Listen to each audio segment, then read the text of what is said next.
Muchas veces escuchamos, esta persona me está psicopateando, o aquel es un psicópata, pero en realidad no está claro qué es una estructura psicopática o qué es una personalidad psicopática.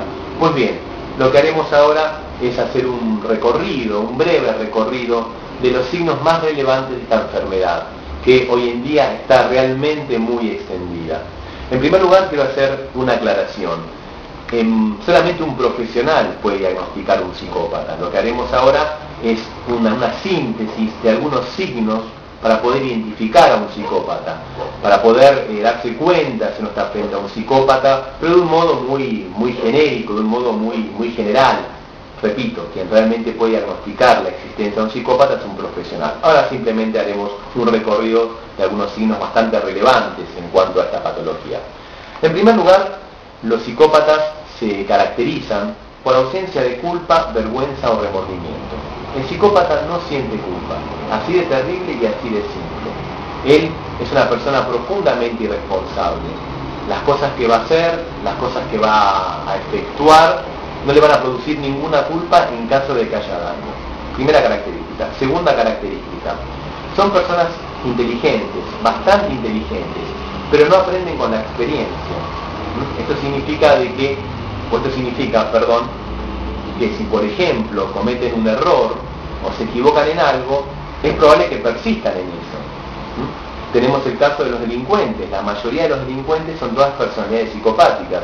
¿Qué pasa cuando un delincuente está en la cárcel durante 5 o 10 años? Sale y vuelve a delinquir. No ha aprendido con la experiencia. ¿Bien? Y ocurre también el caso contrario. Supongamos que un psicópata logra establecer una pareja, un buen vínculo, logra armar una familia. ¿Es algo positivo? ¿Es algo difícil de lograr? Es probable que al poco tiempo lo abandone. Por más que haya sido algo bueno, lo va a dejar. No va a aprender con la experiencia que eso es difícil de conseguir. Por lo tanto, recordamos esta segunda característica: son personas inteligentes, pero no aprenden con la experiencia. Se equivocan una y otra vez y las cosas buenas que les pasan, en vez de perseverar, las dejan. En tercer lugar, son personas insensibles, inconstantes, imprevisibles, y como yo siempre digo, tienen las dos N. Uso una regla memotécnica, la doble N. Son manipuladores y mentirosos. Para ellos la mentira es un recurso más. Es un elemento más que usan en las relaciones personales. Y la manipulación, cuando decíamos recién que habitualmente la gente dice, esta persona me está psicopateando, en realidad se refiere a esto, a una de las características de la psicopatía, que es la manipulación. Los psicópatas son personas egocéntricas, personas que consideran que todo el mundo gira en torno a ellas. Y cuando digo todo el mundo, hablo no de personas, sino de cosas. Los psicópatas cosifican. Para ellos no hay personas, hay cosas. Por eso decíamos recién que no sienten culpa. Ellos pueden usar a alguien, son partidarios del use y tire. Para ellos las personas son cosas. Por eso pueden usarlas y tirarlas y no sentir ninguna culpa. Son incapaces de amar, incapaces de establecer relaciones de amistad. Sí pueden tener relaciones intensas, pero no profundas. Bien, esto es importante destacarlo. Y también, como decíamos recién, son personas muy egocéntricas. Para ellos el mundo, ellos son el centro del mundo y todo gira en torno a ellos. En cuarto lugar, estas personas recubren su enfermedad, de la que no tienen conciencia, con una gran máscara de salud. Son personas muy seductoras en muchos casos, y no solamente en el sentido sexual, sino en el sentido general del término. Son personas muy simpáticas, muy amables, y recubren toda su enfermedad, toda su patología con esta máscara de salud. De hecho, en realidad, hay dos tipos de psicópatas. Están los psicópatas parásitos. Los parásitos son, al decir de un autor, muy simpáticos, muy amables. Ellos consiguen todo a través de la viveza y de la pasividad. Aquí entran los estafadores, los vividores, y entran, y no lo digo en el sentido irónico, la clase política. En general, los políticos son bastante parásitos. Los políticos siempre los vemos en los afiches, sonriendo, con una gran personalidad. Son personalidades psicopáticas, cobran sueldos muy importantes, no sienten culpa por mentir. ¿Cuántas veces vemos que mienten? No sienten ninguna culpa. A lo mejor se pelean fervientemente una oportunidad y luego estos dos que se pelearon tienen una alianza al poco tiempo. No tienen vergüenza. Pero lo digo en serio, no pretendo ser irónico. Por lo tanto, la clase psicopática, reitero, es una clase parásita. En general trabajan poco, los problemas siguen, los gobiernos pasan, los colegios siguen sin insumos, los hospitales igual, y los políticos siguen pasando, porque en realidad no solucionan los problemas porque no les importa, hacen sus negocios, sus cosas. Repito, es una clase parásita. Por supuesto, hay excepciones. Hay algunos que creen que a través de la política pueden cambiar la realidad, y los hay, y doy fe de eso, pero son muy pocos. La mayoría son una clase parásita. También en los psicópatas parásitos están los abusadores sexuales.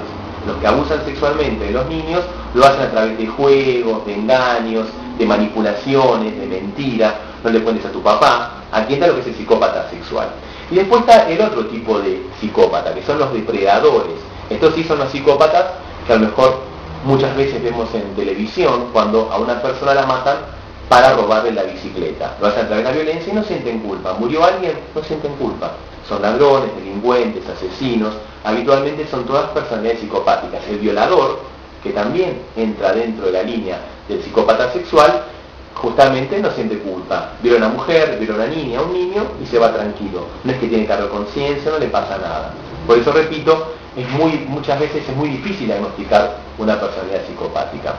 Y en quinto lugar, son personas de acción. Los psicópatas son personas muy impulsivas. Todo lo quieren y ya. Y tienen muy poca tolerancia a la frustración. Para ellos, esperar es frustrarse. Entonces todo lo quieren ya y ahora. De algún modo hemos hecho un recorrido por la personalidad psicopática mencionando 5 características. Por supuesto hay más características. Y una cosa también importante que quiero destacar. Estas 5 características se tienen que dar relativamente entrelazadas y juntas.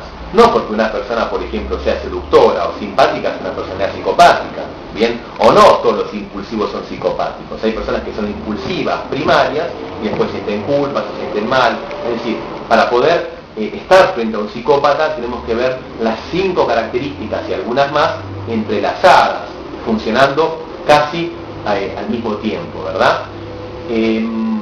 Una cosa importante para destacar también es lo que decíamos al principio, importante la consulta a un profesional. Esta es la primera parte de esta reflexión, cómo detectar y evitar un psicópata. En un segundo módulo, que ustedes verán a continuación, vamos a ver algunas sugerencias, si se me permite decir, para evitar la acción tóxica del psicópata sobre nosotros. Mi nombre es Pablo Antivero y por favor no dejen ver el segundo módulo que concluye esta reflexión acerca de los psicópatas.